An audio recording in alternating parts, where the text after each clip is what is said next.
શું નામ છે આપનું? ચંદ્રિકાબેન. કયું ગામ છે? રાજકોટ. રાજકોટ. કેમ છે અત્યારે આપને?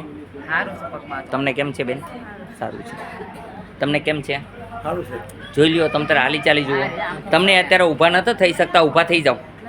તમે થઈ તો જાઓ, મેં તમને કીધું ને, મેં એટલે તમને કીધું ઊભા થાવ, કોશિશ કરો.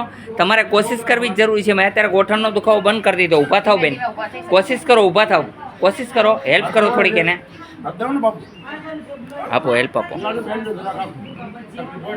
હેલ્પ આપો. કારણ કે એમનું શરીર છે ને, શરીર વજન છે વધારે.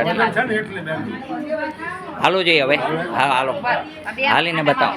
પેલા હાલીને બતાવો મને. કેમ છે પગમાં? રાહત થઈ ગઈ ને? હાવ રાહત થઈ જશે બેન. તમે હાલીને બતાવો થોડીક. હાવ મેં એમ કીધું હાલી શકશો ફ્રી. તમે એકદમ ફ્રી હાલી શકશો બેન. હજી તો આપણે પણ મેં અત્યારે સીધા હાલો. જો સીધા હાલશો, હું તમને આમ નહીં હાલવું પડે. ત્રાહા બાંગા હાલતા તેમ નહીં હાલો. જુઓ દીકરી, કેમ છે અત્યારે? સારું છે? હા એમ બોલો. જય હનુમાન. અહીંયા આવવા માટે આટકોટથી ગરણીથી થોરખાણ રોડ ઉપર આશ્રમ આવેલો છે. અહીંનો સમય સવારે 9 થી 12, સાંજે 4 થી 6 છે. ફ્રી ઓફ ઇલાજ છે. ટ્રીટમેન્ટનું કોઈ ચાર્જ નથી. મેડિકલમાં દવા લ્યો એનું ચાર્જ લઈ છે, બરાબર છે? કારણ કે એ દવા કોઈ ફ્રી આવતી નથી, એ માટે આ મારું લાયસન્સ છે, મેડિકલ લાયસન્સ.